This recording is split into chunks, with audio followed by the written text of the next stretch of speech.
მოგესალმებით პატივცემულო ტელემაყურებლებო და რადიო მსმენელებო, დღეს სამშაბათია საღამოს 9:30. ამ გადაცემაში მონაწილეობას მივიღებთ მე თორნიკე კივილაძე და ბატონი გოჩა თევდორაძე. შეგახსენებთ ჩვენი სტუდიის ნომერს, შეგიძლიათ დაგვირეკოთ და დაგვისვათ კითხვები თქვენთვის საინტერესო თემებზე 557 88 55 88. უპირველეს ყოვლისა დავიწყებთ სამძიმრით. გუშინ სამწუხარო ფაქტი მოხდა თბილისში, ვაგზლის ტერიტორიის მიმდებარედ, ვაგზლის მოედანზე. კერძოდ სახლის ფასადი ჩამოინგრა და ამას ემსხვერპლა 2 ადამიანის სიცოცხლე და გსურს რომ დაღუპულების ოჯახებს მიუსამძიმროთ და გამოხატოთ ჩვენი წუხარება. ასევე გუშინ იყო ლაქერნობის დღესასწაული, მოგვიანებით გილოცავთ ამ დღესასწაულს, დედაღვთისმშობელი იყო სრულიად საქართველოს და სრულიად ქართველი ერის მფარველი. ბატონო გოჩა, დავიწყოთ ევროკავშირის დამოკიდებულებით საქართველოსთან მიმართებით. რა სიახლეები გვაქვს ამ მიმართულებით და როგორ შეაფასებდით განვითარებულ მოვლენებს?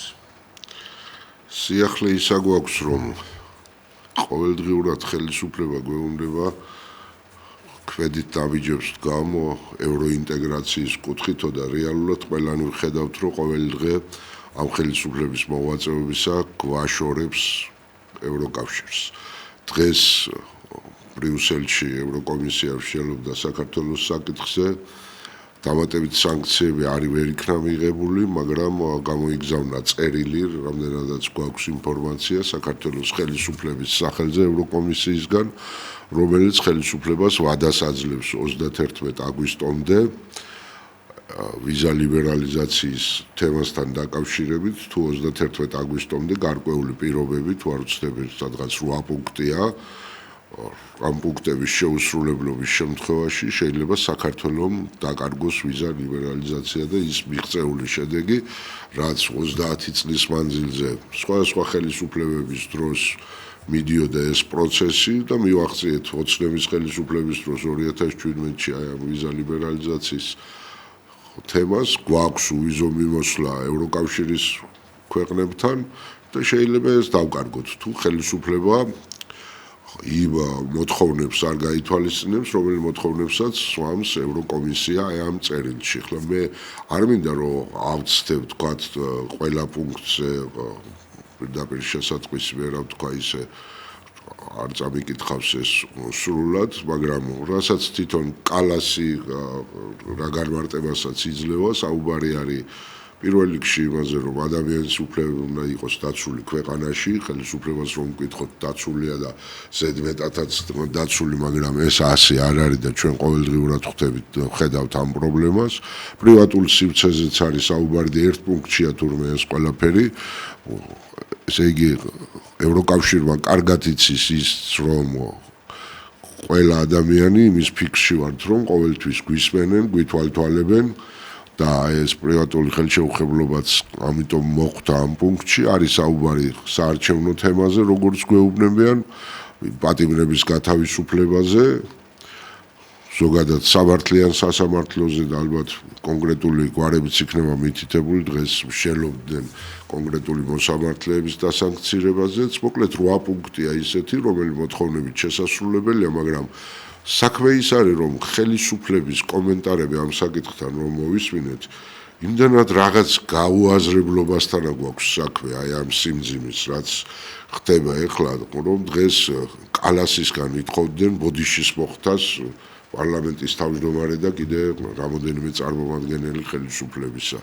ნაცვლად იმისა, რომ ჩვენ ყურად ვიღოთ ის, რას გვეუბნება ევროკავშირი და რას გვთავაზობს, რომ შეიძლება ჩვენი მოსახლეობა იმ საფრთხეში ჩავაგდოთ, რომ ჩვენ აი ეს ვიზა ლიბერალიზაცია გაგვიუქმონ და ეს იქნება უდიდესი დარტყმა საქართველოსთვის, ჩვენი ახალგაზრდობისთვის, მათი პერსპექტივისთვის, ემიგრანტებისთვის და სხვა ბევრი პრობლემა, რომელიც შეიძლება წარმოჩინდეს ამასთან დაკავშირებით და ყველაზე მთავარი ის, რომ ფაქტობრივად ქვეყანა იზოლაციაში ექცევა, ხო? ხლა ჩვენ ევროკავშირის ქვეყნებთან თუ კავშირი არ გვექნა, დამოკიდებულება დიდი ბრიტანეთის, კანადის, სხვა ქვეყნების ვიცით აი ამ ჩვენი ხელისუფლების ქმედებებთან დაკავშირებით და ყველაფერი ეს დიდ ტვირთად დააწვევა ქვეყანას ამ იზოლაციაში ვექცევით ფაქტობრივად და რა რჩება ერთადერთი გზა ის პოსტსაბჭოური სივრცე, რომელშიც ვიყავით მანამდეც. და ახლა გვინდა არ გვინდა ესეთი ალტერნატივები, სხვა არ არის ხელისუფლებამ უნდა გაიგოს, რომ დამოუკიდებლობის მოპოვება არ არის მხოლოდ ის, რომ ამ დამოუკიდებლობას შენარჩუნება უნდა, ამას ურთიერთობები უნდა. ახლა ჩვენს ხელისუფლებას რაღაცნაირად განსჯის უნარი წართმეული აქვს თუ რაღაც სხვაგვარი ხედვა არის ამ საკითხების მიმართ. საერთოდ არ ფიქრობენ იმას, რომ რაღაცას შეხედონ კრიტიკულად. აი როცა მთელი მსოფლიო რაღაც საკითხებზე გეუბნება, რომ ამის ასეკეთება არ არის სწორი. და ეს ხელისუფლება ესე პირდაპირ გამოდის, რომ ერთადერთი სწორი გადაწყვეტილება მიღებულია ყოველთვის მათ მიერ. ერთადერთი სამართლიანი სწორი, რომელსაც ალტერნატივა არ აქვს. არადა მთელი მსოფლიო ამ საკითხს ხედავს სხვაგვარად, არც დაფიქრდებიან. ნუ აი იქნებ დავფიქრდეთ, იქნებ განმეორებით დაუბრუნდეთ ამ საკითხს, იქნებ თლათ ისე მართალს და სწორს არ ვაკეთებთ, მაგრამ არ ხდება ხელისუფლებისგან, ეს არ ხდება. ძნელი მისახვედრია, რატომ და როგორ და ჩვენ ყოველდღიურად ვხედავთ ახლა მართლაც ყველას გულს გვткენს ის, რომ აი ეს ახალგაზრდები ამდენი დაბადებულები ზოგს 7 წელს უსჯიან, ზოგს დღეს ერთის გამოსვლას ვისმენდით, რომ ბოლო-ბოლო ვინმე მოიყვანეთ, რომელიც ჩვენგან დაზარალებულიაო, ის ახალგაზრდა კითხულობდა, თუ ასეთ დაზარალებული არ არსებობს, 8 თვეა რატო ვსხედვართ? უკვე რატო ვზივართ ციხეში და რატო გვემუქრება 7 და 8 წლის მოსჯაო? აი ეს ამას ვერ იგებს მართლა ხალხი და ძნელია ვინმეს გააგებინო ეს თემაც. რა თქმა უნდა, ჩვენ ვემიჯნებით ყოველგვარ ძალადობას პოლიციის მიმართ, მაგრამ აი თუნდაც ამაღლობელზე როცა არის საუბარი, ხალია და აი ხელისუფლების რიტორიკას, ლოგიკას რომ მივყვეთ ეს, რომ ჩვენ ორ ფეხზე დგომით, ჩვენი ქართველობით მივდივართ ევროპისკენ. და აი ამ ქართველობით თუ მივდივართ, ხალისადმი პატივისცემა სხვა გვაქვს და ხალისადმი დამოუკიდებლობა სხვა გვაქვს. ყოველთ ჩვენი ტრადიციებით და ჩვენი ღირსებით თუ მივდივართ. ახლა მესმის რომ პოლიციელზე თავდასხმა არ შეიძლება, მაგრამ თავდასხმა ბოდიშის მოხდით ზარია და თუ შეიძლება მოვუსმინოთ. გისმენთ თქვენ პირდაპირ ეთერში ხართ. მოგესალმებით ბატონებო, საღამომშვიდობის. საღამომშვიდობის. პირველ რიგში მინდა მადლობა მოგიხადოთ იმისთვის, რომ არსებობს ეს არხი და არსებობს თქვენ. ამისთვის დიდი მადლობა, რავი, გამოუცხმელ მადლობას ვამბობ, რომ იცხვიან. ჩემო ძვირფასო ადამიანებო, ხო შეიძლება ჩემი გასაჭირი თქვა ტელევიზია მივხარ. გასაკვირველია, ბრძანეთ. მე მინდა კიდევ ერთხელ მთავრობას მივმართო, რომ დღეს რაც მოხდა ავარიული შენობებთან დაკავშირებით, ჩამოინგრა და ყოველი საქართველოს თბილისის მოსახლეობა თითქმის ავარიულ შენობებში ცხოვრობდა, მათ შორის მეც ვარ. იცის მთავრობამ და მიმართავს ბევრჯერ ჩვენი სამგორის რაიონის გამგეობაში, ჩვენ გამგებელთან მუნიციპალიტეტმა იცის შემხედრივად მაღალ ჩინოვნიკებს და როცა შემხედრივად აი გამორდის ჩვენი მუნიციპალიტეტის თავმჯდომარე სამგორის რაიონის გამგეობისას ვამბობ. ხო და უჯდება ის ჩინოვნიკს რომ ხვდები აი ბიუროში მაგალითად გამგეობაში და სანამ შევართ იქ ლაპარაკობს რაღაცებს და მე ერთი და იგივე მესიჯებს აჟღერებს ის მოწეული ბიუროში ჩინოვნიკი იმას იმეორებს, რაც გამგებელი გვეუბნება, რასაც მუნიციპალიტეტი მეუბნება, რასაც მერია ამბობს, არ ვიცი ერთი შეთანხმება. ჩვენ გვეშინია მოსახლეობას, მე ვცხოვრობ ავარიულ შენობაში და მოვხედოთ და ვცხოვრობ გაუსაძვრის პირობებში პლუს კიდე ამას. და ვთხოვ მთავრობას, ეს ერთი ჩემო ძვირფასებო. მეორე კიდე, მე მინდა მივმართო შარვა რანიშვილის პოსტილზე გადაცემა რომ იყავს. ის სამნირო ზიან და ეცევია პროპაგანდას კი ბატონო ნაციონალებზე, სატელიტებზე, რაც უნდა იშილაპარაკონ, მაგრამ ერთი მოსახლეობის საკითხის გასაჭირით თქვა რა მოხდება, ერთ არ ახსენებენ პენსიებზე მთავრობას მიმართონ, ღარიბ მოსახლეობაზე. ბატონო შარვა რანიშვილის მიმართა, ჩვენ რო კარგად ცხოვრობდა ამ მთავრობისგან რო კმაყოფილიყარ, ჩვენ რა დავაშალეთ პენსიონერმა არ შეგიძლია რომ ახსენოთ ილაპარაკოთ მთავრობას მიმართოთ, რომ ცოდვა მოსახლეობა ვის ღარიბი მოსახლეობა ვართ. პენსიონერია თუ სოციალურად დაუცველია თუ რამე, მარტო თქვენი უნდა ილაპარაკოთ, რომ პროპაგანდას ეწიოთ. როგორ შეიძლება კაცო ხალხი ხედავს ოცნება წავა დრო დადგება, მუდმივი არაფერი არ არის და თქვენ დამთავრდებით მაგასთან ერთად და ეს შორს დაიხედეთ. გასაგებია ქალბატონო, მადლობა თქვენი პოზიციის გამოხატვისთვის და თქვენი გულის ტკივილის გამოხატვისთვის.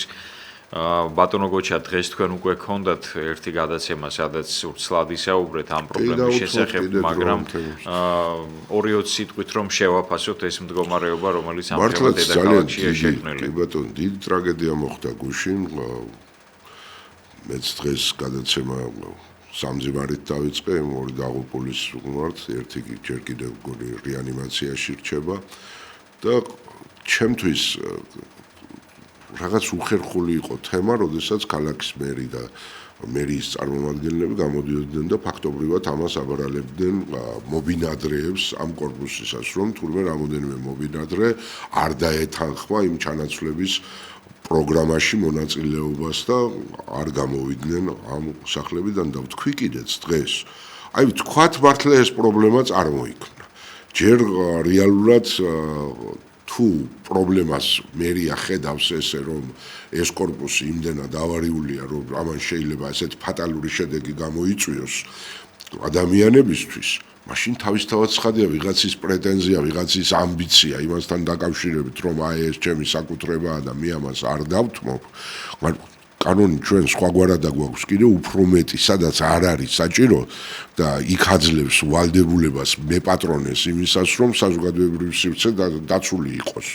ვთქვათ ადამიანები ამ სივრცეში და მით უმეტეს მერიას ასეთი გამოსახლების პროცესი შეიძლება ეწარმოებინა, მაგრამ დავანებოთ ამას თავი. ვთქვათ ამ პრობლემას რაღაცნაირად თავი ვერ დაადგა მერიამ და ნუ ეხლა კალაძემაც ეს მოიხსენია რომ აი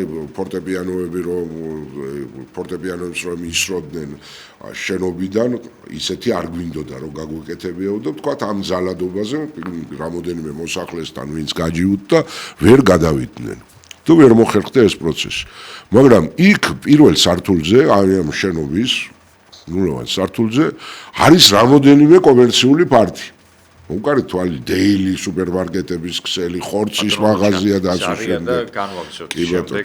მოდით ვიხდი, ბრძანეთ. ბრძანეთ პირდაპირ ეთერში ხართ.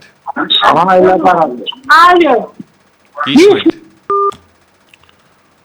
მე მგონი გაითიშა დავასრულებ ამას და როდესაც ეს კომერციული სტრუქტურებია იქ შესული იურიდიული პირები და კომერციული საქმიანობას ეწევა სარეკლამო ბანერებია იქ გამოკრული ჩვენ ხო ვიცით ყველამ დარწმუნებული ვართ იმაში რომ ვერც ერთი სარეკლამო ბანერი ვერცად ვერ გაიკვრება შესაბამისად მერიის შესაბამისი სტრუქტურის თანხმობის გარეშე ამის გარდა ეს კომერციული სტრუქტურები სარგებლობენ ელექტროენერგიით, წყლით, გაზით, რომელიც აბონენტად რომ დარეგისტრირდნენ, არ შეიძლება ისე თუ კომერციული სტრუქტურად არ დარეგისტრირდა და ამის ნებართვა არ მიცა შესაბამისმა ორგანომ. როცა იცი რომ ეს შენობა ავარიულია. ამ შემთხვევაში ასეთ ნებართვებს რატო იძლევი და უფრო ხალხმრავალს რატომ ხდი ამ ადგილს თუ საშიშია ეს? კი ბატონო, ზარია მობძანდით პირდაპირ ეთერში ხართ.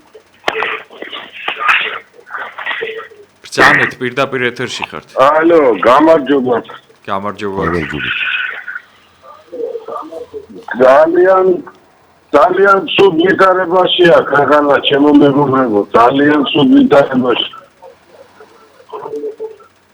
ერთი შეკითხვა მაქვს თქვენთან. რატო ვერ მოახერხეთ საქართველოს აფხაზეთთან და რუსეთთან მოლაპარაკება, რაღაცნაირად დაჯდომა და ლაპარაკი. ან თვითონ რუსეთთან. რა ხდება, რა გვიშლის ხელს? რატომ ვერ ვახერხებთ ამას? აი თქვენი აზრი მაინტერესებს, მადლობა. კი ბატონო, მადლობა შეკითხვისთვის. უპასუხებ ამ შეკითხვას, ჩვენ ალბათ ეს კითხვა აშკარად ჩვენი მისამართით არ უნდა იყოს, იმიტომ რომ უკვე 10 წლეულზე მეტია, რაც საქართველოს პატრიოტთა ალიანსი დეკლარირებს იმას, რომ აუცილებლად საჭირო იყო პირდაპირი დიალოგი მოსკოვთან, ცხინვალთან, სოხუმთან, ჩვენ აი ეს დიალოგი დავიწყეთ კიდეც მოსკოვში რამოდენიმე ვიზიტი გქონდა, მაგრამ ეს არ შეიძლება ეს პირდაპირი დიალოგი რაღაც ისეთი რადიკალურად პოზიტიური შედეგების მომტანი იყოს ქვეყნისათვის, მხოლოდ ოპოზიციური პარტიის დონეზე წარმართული. ამას მხარი უნდა დაუჭიროს გარკვეულწილად ხელისუფლებამ, უნდა ჩაერთოს ამ პროცესებში ხელისუფლება. საქართველოში ქართული ოცნებას ამის სურვილი არ აღმოაჩნდა, ან ამის არც შესაძლებლობა აღმოაჩნდა, ყოველ შემთხვევაში ეს პრეტენზია გამოსათქმელია ხელისუფლებასთან, თორე ჩვენი პოლიტიკური ძალა საქართველოს პატრიოტთა ალიანსი იმთავით აცხადებდა, რომ საჭიროა საქართველოს ინტერესის დაცვა ყველგან, მოსკოვში, ცხინვალში, სოხუმში, ბრიუსელში, ვაშინგტონში, სტრასბურგში თუ თბილისში და ამავდროულად საჭიროა პირდაპირი დიალოგი მოსკოვთან, ცხინვალთან და სოხუმთან, რომელიც არ გამორიცხავს დიალოგს ბრიუსელთან თუ ვაშინგტონთან, აი ამ ჩვენი ტერიტორიული მთლიანობის აღდგენის საკითხზე. და უფრო მეტიც, ნაცვლად იმისა, რომ როცა ქვეყანას ტერიტორიები გაქვს დაკარგული, შენთვის უმთავრესი მიზანი ასეთ სახელმწიფოსთვის იყოს ტერიტორიული მთლიანობის აღდგენა და თუ სადმე მიზნად უნდა ჩაწერო რამე უმთავრეს მიზნად და პირველ რიგში თუ უნდა ჩაწერო ეს ქვეყნის კონსტიტუციაში, მაშინ უნდა ჩაწერო, რომ ტერიტორიული მთლიანობის აღდგენაა შენი მიზანი და არა ის, რომ შენი მიზანია ევროსტრუქტურებში და ევროატლანტიკურ სტრუქტურებში ინტეგრაციის საკითხი და დღეს როცა ხვდები უკვე, რომ ნატოში ინტეგრაცია თურმე ილუზიაა საერთოდ და არც მოხდება. კი ბატონო, ზარია გისმენთ პირდაპირ ეთერში ხართ? მშვიდობა თაღამოში. საღამოშვიდობის. მშვიდობის. თუ შეიძლება და ერთი შეკითხვა დავსწორ, რომელიც ამ თემას პრობლემებს. ძალიან მაინტერესებს. ლებია უკვე ზედაფან ცოტა ცუდად ისმის, თუ შეიძლება ხმამაღლა რომ ისაუბროთ, ცოტა ცუდად ისმის ბატონო. ერთი თემა მინდა რა, ერთი შეკითხვა მაგდა, თუ შეიძლება გამეცეთ პასუხი რა. კი ბატონო. თუ გარს ინფორმაცია დაიწყო თუ არა იერუსალიმში დოლომონის ადრეს აღდგენა. აი ეგ მაინტერესებს, არაფერი აღარ მაინტერესებს ამ ქვეყანაზე. ვაფშე საერთოდ აღარ არის არაფერი მაინტერესებს. მარტო ეგ მაინტერესებს. თუ გაქვს ინფორმაცია? მე არ მაქვს ინფორმაცია. მე რამდენადაც ვიცი, ჯერ ეს პროცესი არ დაწყებულა, თუმცა თუ ეს პროცესი დაიწყება, ეს თავისთავად ნიშნავს იმას, რომ განვითარდება ესქატოლოგიური მოვლენები, რომელიც წერია ბიბლიაში, კერძოდ იოანეს გამოცხადებაში და იმ მრავალ საღვთისმეტყველო წერილში, რომელიც დაწერილია ჩვენი სასულიერო პირების მიერ, დიდი სასულიერო პირების მიერ. წინა გამოსვლელს ვუპასუხებ, რა საკვირველია, მე პირადად აფხაზეთიდან გახლავართ, 93 წელს ავიბადე ქალაქ თბილისში, მაგრამ ჩემი წინაპრები აფხაზეთიდან იყვნენ, კერძოდ მამა, პაპა გუდაუთიდან. იმისათვის, რათა დაიწყოს ეს დიალოგის პროცესი, რა საკვირველია, ამისთვის უნდა არსებობდეს გარკვეული პოლიტიკური ნება, რომელიც რა საკვირველია უნდა ჰქონდეს საქართველოს ხელისუფლებას პირველ რიგში, ვინაიდან აქ მხოლოდ ოპოზიციური პარტიები ვერ შეძლებენ იმგვარი ფონის შექმნას, რომ რაიმე ხელშესახების სასიკეთო ცვლილება მოხდეს ქართულ-ოსურ და ქართულ-აფხაზურ ურთიერთობებში. შესაბამისად, ეს კითხვა, რომელიც თქვენ დასვით, გასაგებია, ჩვენ მიმართ იყო მომართული, მაგრამ პირველ რიგში ასაკვირველია ეს კითხვა უნდა დაუსვათ საქართველოს ხელისუფლებას, რომელმაც უნდა გააცნობიეროს, რომ დაპირისპირების ფონზე ყოველთვის მნიშვნელოვანია დიალოგი. ჩვენ მაგალითად წინა გადაცემებში, რომელშიც მე გამოვდიოდი წინა კვირას ვახსენე საკითხი, კერძოდ იმის შესახებ, რომ აბუ-დაბიში შეხვდნენ ერთმანეთს სომხეთის პრემიერ-მინისტრი ნიკოლ ფაშინიანი და აზერბაიჯანის პრეზიდენტი ილჰამ ალიევი. და მაშინ, როცა ამ ქვეყნებს შორის არის ამგვარი დაძაბული მდგომარეობა და კიდევ არსებობს კონფლიქტის რისკი, მხარეები ერთმანეთს ხვდებიან, ესაუბრებიან, მსჯელობენ საკითხებზე და ამ მსჯელობის საფუძველზე გამოტანილია დასკვნა, რომ პირდაპირი დიალოგი, პირდაპირ იყო იქ მითითებული ამ შეხვედრის დასრულების შემდეგ, რომ პირდაპირი დიალოგი არის კონფლიქტის მოგვარების ერთ-ერთი ყველაზე ეფექტური გზა. და ის უნდა გავითვალისწინოთ ჩვენ ქართულმა საზოგადოებამაც და საქართველოს ხელისუფლებამაც, რომ ზუსტადაც რომ პირდაპირი დიალოგი არის ის მოცემულობა, რომელში შესვლის შემთხვევაშიც არის შესაძლებელი ამ კონფლიქტური ვითარების მოგვარება. რა თქმა უნდა, პირდაპირი დიალოგი ახლა თორნიკე ბძანებდი რომ მხოლოდ ოპოზიციური პარტიის დონეზე მეც ესა ვთქვი, არ შეიძლება ეს საკითხი სრულად გადაწყდეს, თუმცა ჩვენი ვიზიტები როცა იყო აი ვთქვათ მოსკოვში, რაღაც წინსვლა იყო იმ კუთხით, რომ ჰუმანიტარული საკითხები ჩვენ რეალურად შეთანხმების დონეზე დავძარით და ფაქტობრივად მივახციეთ იმ შეთანხმებებს, რომ აი გალის რაიონში ქართული სახელმძღვანელოები გადასული იყო, ამის გარდა მონახულებას საფლავებისა შესაძლებელი ყოფილიყო, ეს უკვე რაღაც ურთიერთობებს ჩამოაყალიბებდა ისევ და განაახლებდა ურთიერთობებს ქართველებსა და აფხაზეთის შორის, მაგრამ ხელისუფლებამ ეს ვერ აიტაცა, ჩვენი მცდელობაც იყო ხატით გადავიდა ქალბატონი ირმა ინაშვილი, თქვენ იცით აფხაზეთის ტერიტორიაზე და უშიშროება აი ამ ჩვენი ხელისუფლებისა და ნაციონალური მოძრაობა და მისი მომხრეები რაღაც ისე ქრისტით შეხვდნენ ამ საკითხს იმის ნაცვლად რომ ხარი დაეჭირათ და რომ მოსაწონი გამხდარიყო ეს მათთვის და რაღაც უფრო მეტი პოზიტივი ამ თემიდან გამოგვედნო თავშივე ეს ინიციატივები მათ ჩაკლეს თორე ჩვენ გქონდა ისეთ საკითხებზეც საუბარი რასაც სახერო მიმოსვლის აღდგენაზე იყო საუბარი შემდეგ ცოტა მოგვიანებით უკვე ეს დაწყებული საქმე ძალზედ მარტივად დასრულდა და განახლება მოხდა უკრაინების იცით თქვენ რომ რუსეთსა და საქართველოს შორის და მართლაც გვაქვს ჩვენ ბევრი ისეთი მაგალითი აი თორნიკემ რომ მოიყვანა სომხეთის და აზერბაიჯანის ხელმძღვანელების შეხვედრის ახლა პირველი ხელმძღვანელები ერთმანეთს არ შეხვედრიან მაგრამ დელეგაციები ერთმანეთს ხვდება უკრაინის და რუსეთის ომში არიან ერთმანეთთან ზარია ისევ ზარია ეთერში მოვბრძანდით ხო სალამ მშვიდობისა ბატონო თორნიკე ბატონო გოჩა მოგესალმებით ბატონო ზანეთ ისაუბრეთ ხო დიდება უფალსო თქვენი ტელევიზია არსებობს როცა ჩვეულებრივ ადამიანს შეუძლია თქვენთან ლაპარაკი არც ტელევიზიას ეს რაღაცა არ აქვს ერთ მაგაზე ხარ დასაფასებლები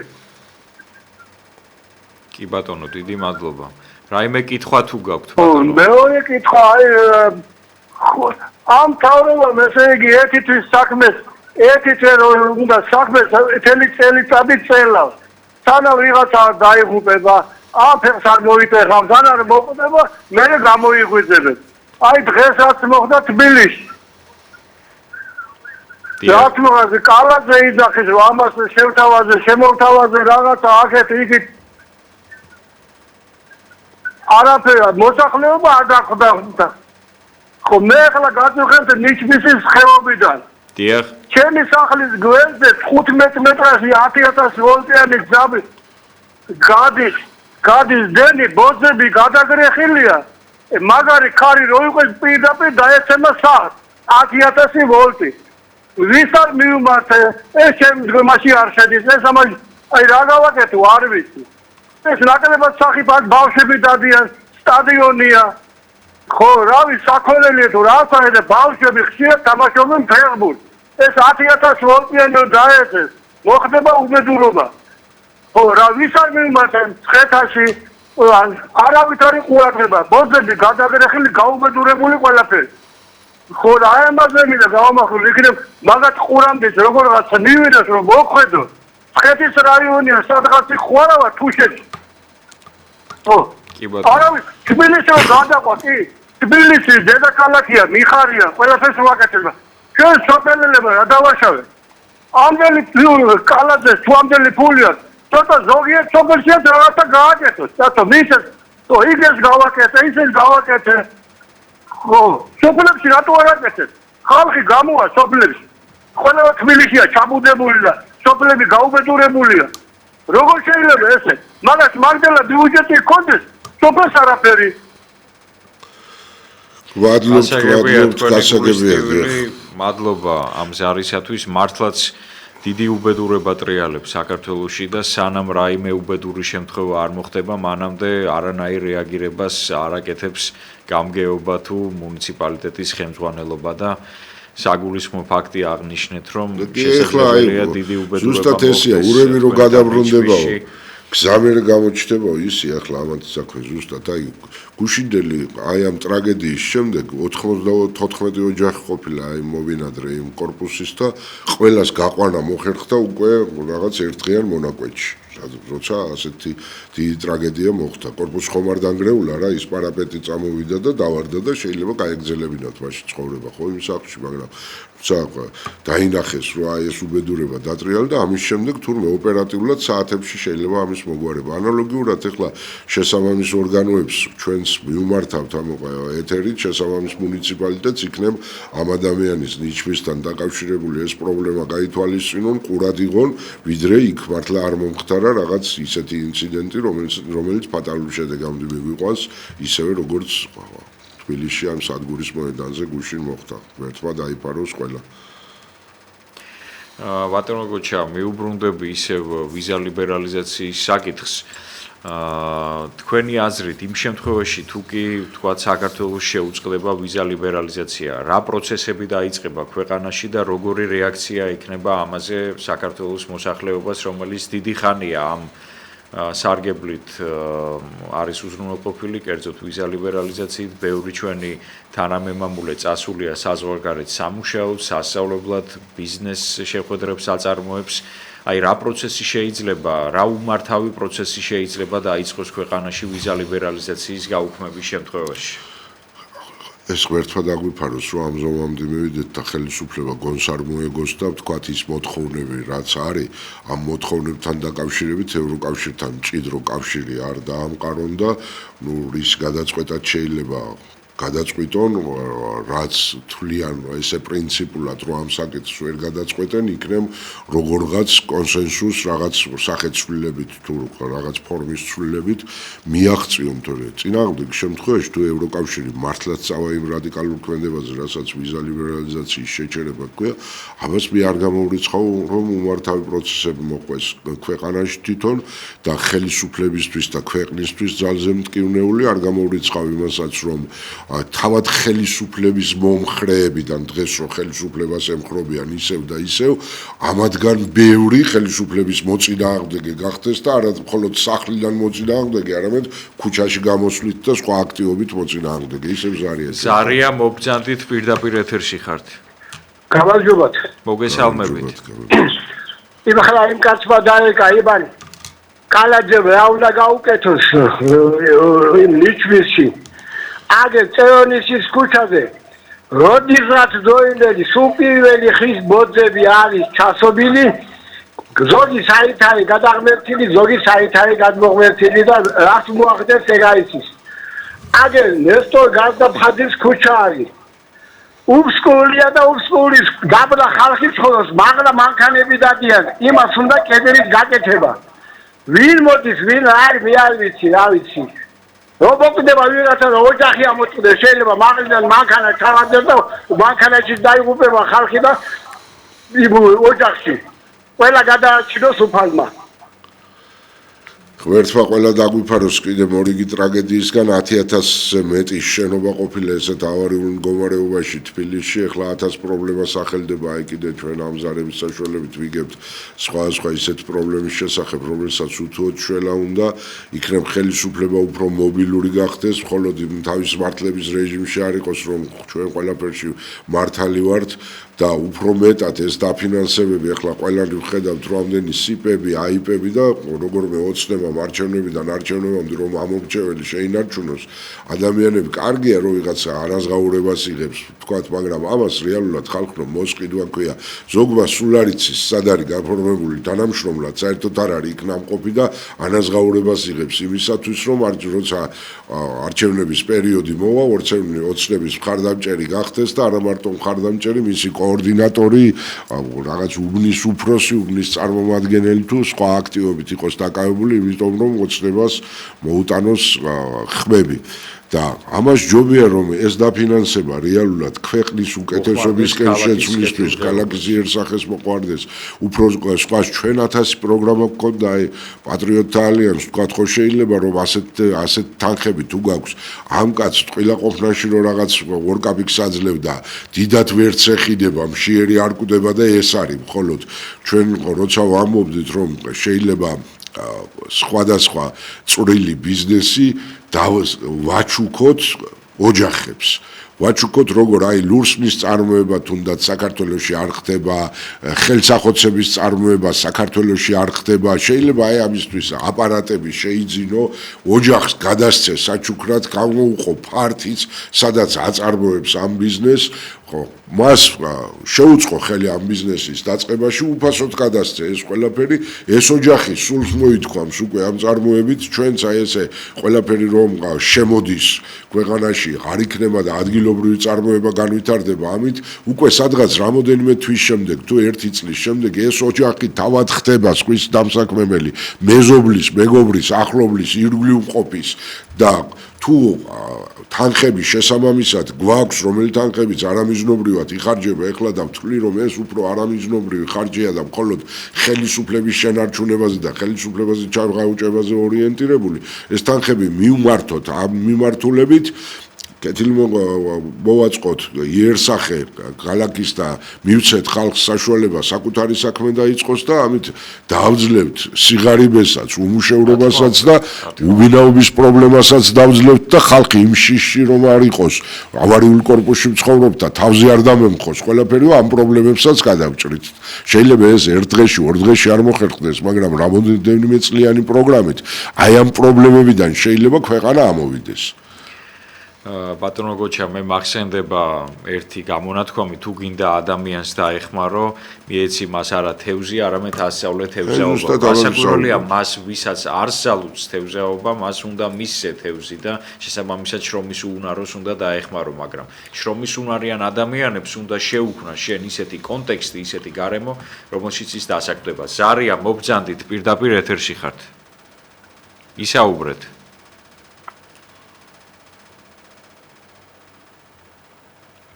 ისაუბრეთ პირდაპირ ეთერში ხართ გონი გაიჩია. დიახ, აი მოდით ვისაუბროთ აი კაპიტალიზმ ზოგადად რა ასე ვთქვათ უპირატესობა აქვს. ის უპირატესობა აქვს რომ ნორმალურ კაპიტალისტურ ქვეყნებში განვითარებული არის მცირე და საშუალო მეწარმეობა.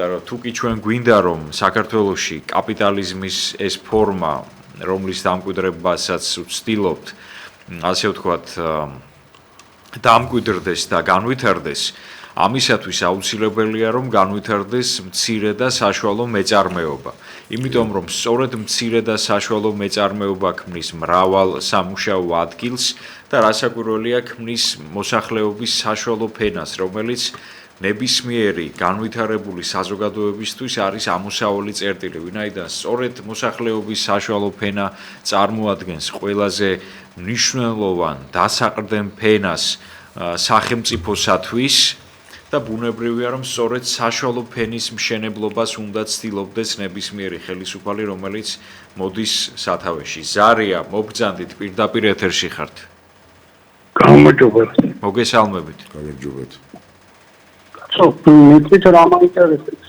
ეს ამდენი პრობლემები მოაქვს ამ კალათის ქალაქის არ უნდა გადაგდეს ამ სხვაგან გადაიყო მობაშორო ქალაქს ადამიანი შეიძლება ჯერ საცობები არის ავსეთ ის ხმაურიანი ამდენი ბოდრიცენი რა ქვია სვეტაფორები რა არის უბიცების გარდა ამას არავინ არ მე და რაც თავარია საპატიო თბილისელის წოდება აქვს გათხოვილ კაცს აი მაგიტომ უნდა გადადგეს ეს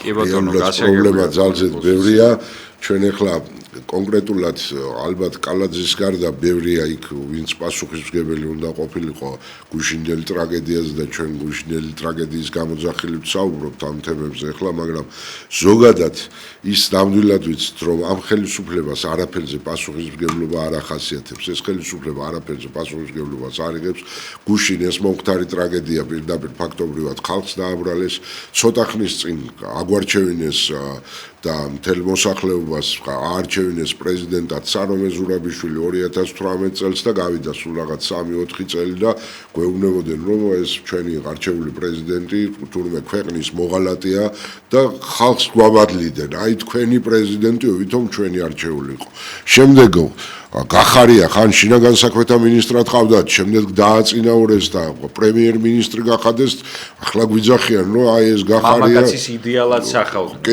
კი და რა ვიცი ლექსებს და სიმღერებს უძღვნიდნენ და ამის შემდეგ გვეუბნებიან რომ გახარია ქვეყნის მოღალატეა და ჩვენ რაღაც გვაყვედრიან ისე რომ თითქოს გახარია ჩვენ დავნიშნეთ პრემიერ-მინისტრად არაფერზე ესენი პასუხისმგებლობას არ იღებენ ვხედავთ რომ აი გელაცი არ იღებენ პასუხისმგებლობას რა მდგომარეობაში ჩააგდეს ეს ტაძარი საყდრისზე არავინ აგებს პასუხს და ბევრია ისეთი მნიშვნელოვანი საკითხი რომელზეც არაფერზე ესენი პასუხისმგებლობას არ იღებენ ესენი თვლიან რომ სხვა არის ყოველთვის დამნაშავე როცა რაიმე ხდება და რაიმე ფუჭდება თანო ვერც იმას ათქმევინებ რომ რაღაც გაფუჭებულია აუცილებლად ვიღაც უნდა ფატალური შედეგი დადგეს და ესე გარდაიცვალოს ვიღაც და დაიღუპოს ესეთ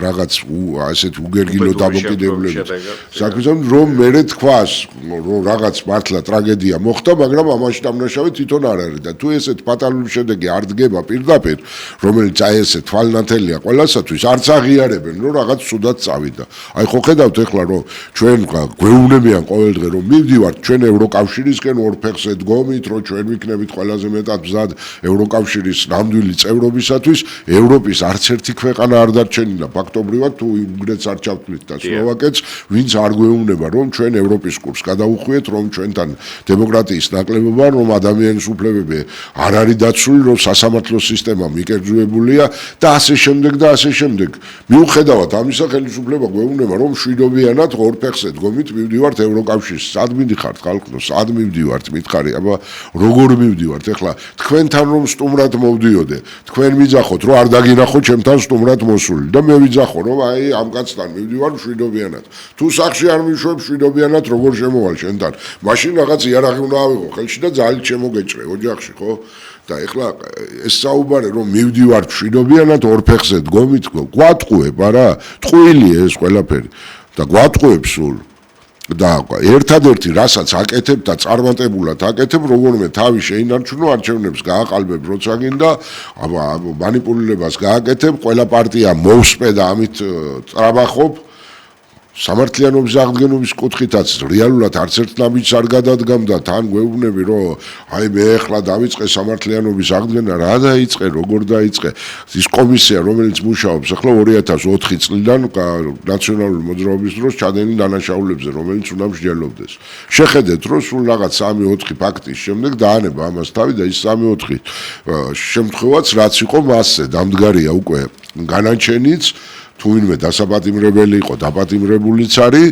თუ არა და სხვა არაფერი გამოუძიებიათ არაფერი მოუკვლევიათ ან კიდეც რომ მოიკვლიო ახლა 2004 წელს რომ რაღაც დანაშაული იყო ჩადენილი თუნდაც 20 წლიან პატიმრობას რომ იმსახურებდა ახლა დახრეთის მუხლი ჩვენ არა გვაქვს 20 წელიც არის 2004 წლიდან გასული და 21-იც უკვე როგორ ახლა ხანდაზმულობა აქვს იმ ყველა დანაშაულს ხო მეტნაკლებად და ვისაპატიმრებ არნაშვები ეს თემაც გინდა საარჩევნოთ მარტო და ხელისუფლების შენარჩუნებაზე ორიენტირებული ხელისუფალი გვყავს ჩვენ ახლა არად დაგიდებს ქვეყნის განვითარებას იმიტომ რომ ეს არ იყო პასუხისმგებლიანი პოლიტიკური ძალა ქვეყანას უნდა მართავდეს პოლიტიკური ძალა და ქართული ოცნება არის ადამიანთა ჯგუფი რომელიც ბიძინა ივანიშვილის გვერდით დადგა თავის დროზე ნორმალური საქმე გააკეთა რომ არა მარტო და დამოუკიდებლად ის პატრიოტთა კი ალიანსის ბატონო ამას ვამბობ არა მარტო და ლომისილი დამოუკიდებლად პატრიოტთა ალიანსის მხარდაჭერით რომ არა ის კადრები ფაქტობრივად ვერ მოვიდოდნენ ხელისუფლებაში. ნაციონალური მოძრაობა ხელისუფლებიდან გავისტუმრეთ, შემდეგ ისევ კოაბიტაციებით და ასე შემდეგ ამ ხელისუფლებასთან, ნაციონალურ მოძრაობასთან ერთად არიან უკვე 13 წლის მანძილზე და ვხედავთ, რომ ხელისუფლება არაფერს აკეთებს თავის შენარჩუნების გარდა. აი იმის შემდეგ, იმიტომ რომ არ არის ეს პოლიტიკური ძალა, შეიკრიბა მაშინ ეს ადამიანთა ჯგუფი და პოლიტიკური ძალა როცა არ ახარ, ვერ გძნობ პასუხისმგებლობას ვერც ქვეყნის და ვერც შენი ხალხის წინაშე. ამიტომ ხან გადასული კორუფციაც იმიტომ ყვავის ჩვენთან რომ როგორმე მოიშოვოთ და მოიმკათ, ამიტომ არის ნეპოტიზმი რომ როგორღაც თქვენი ახლობლები დაასაქმოთ მარტო და სხვა არავინ იყოს და ყველას ესე ქვეყნის ბედზე არავინ არ ზრუნავს, ამიტომაც არ იდგმება არც ერთი პოზიტიური ნაბიჯი, არც საგარეო კუთხით, არც დამოუკიდებლობის აღდგენის კუთხით, არც ქვეყნის შიგნით ეკონომიკა განმავითარეთ, ეს სიღარიბე დავძლიეთ, თუ რა ხალხი გარბის და ამის ფონზე ვიძახით, რომ მთლიანი შიგა პროდუქტი ქვეყნის გაიზარდა. აი ეს არის პრობლემები, ამ პრობლემებიდან გამოსვლა ძალზე ძნელია, თუ ხელისუფლება გონიერება არ ეყოფა და თვითკრიტიკით ოდნავ მაინც არ დაკავდება. ძვირფასო ტელემაყურებლებო და რადიო მსმენელებო, ჩვენი გადაცემა დასასრულს მივუახლოვდა ყოველ სამშაბათს 9:30-ზე შევხვდებით ერთმანეთს. მე და ბატონი გოჩა თევდორაძე გახლავართ ამ გადაცემის წამყვანები. დიდი მადლობა ყურადღებისთვის. კარგად ბრძანდებოდეთ.